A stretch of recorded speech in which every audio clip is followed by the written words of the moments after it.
Welcome friends, আপনারা দেখছেন Education and Knowledge YouTube channel. সারা দেশ জুড়ে চলছে 18তম লোকসভা নির্বাচন।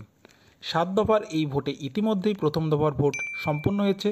বাংলার 3টি কেন্দ্র তথা আলিপুরদুয়ার, কোচবিহার ও জলপাইগুড়িতে কয়েকটি বিচ্ছিন্ন ঘটনা বাদে ভোট মোটামুটি নির্বিঘ্নেই সম্পন্ন হয়েছে। সেই কেন্দ্রগুলোর এক্সিট পোল আমরা পরবর্তীতে প্রকাশ করব। আর আগামী 26 এপ্রিল রয়েছে দ্বিতীয় দফার ভোট। পশ্চিমবঙ্গের দার্জিলিং, রায়গঞ্জ, বালুরঘাট তথা 3টি কেন্দ্রে ওই দিন ভোট গ্রহণ অনুষ্ঠিত হবে। কোন কেন্দ্রে কে এগিয়ে তা তো ঠিক করবে জনতা জনার্দন, এবং সেই ফলশ্রুতি জানা যাবে আগামী 4 জুন। তবে ভোটের আগে কোন কেন্দ্রের হাওয়া কোন দিকে সেটা বিশ্লেষণ করতেই যুগ যুগ ধরে বিভিন্ন সমীক্ষা কোম্পানি সমীক্ষা করে আসছে, আর সেই আভাসই ব্যাক টু ব্যাক আপনাদের সামনে তুলে ধরা হলো। তবে সমীক্ষা শুরুর আগে বিধিবদ্ধ সতর্কীকরণ: এই সমীক্ষা অনুমোদিত সমীক্ষা কোম্পানির করা এবং নির্বাচনকে প্রভাবিত করা বা কোনো রাজনৈতিক দলের পক্ষপাত করা এই সমীক্ষার উদ্দেশ্য নয়। এই সমীক্ষার সীমাবদ্ধতা রয়েছে, এটি কেবলমাত্র আভাস মাত্র। মূল ফলাফল জনতাই ঠিক করবেন এবং তা জানা যাবে আগামী 4 জুন।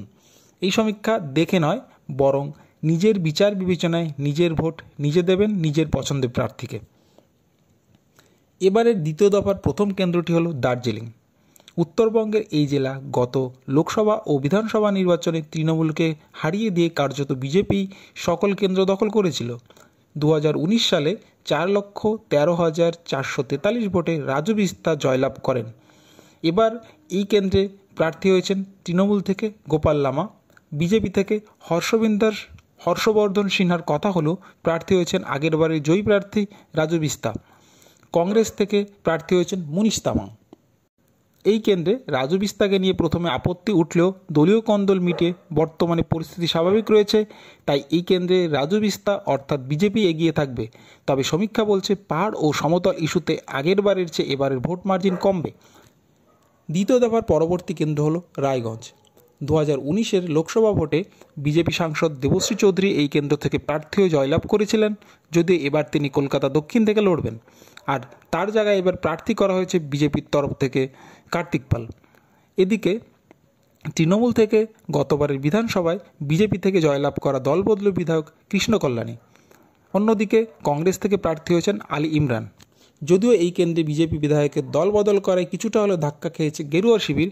এছাড়া গত লোকসভায় দেবশ্রী চৌধুরী প্রায় 60,000 ভোটে জয়লাভ করলেও 2021-এর বিধানসভায় 7টি বিধানসভা ভোট ও বর্তমানে বিধায়কদের রাজনৈতিক অবস্থান মিলিয়ে তৃণমূল প্রায় 1.5 লাখ ভোটে এগিয়ে রয়েছে। তাই এই কেন্দ্রে একটা ক্লোজ ফাইট হতে পারে।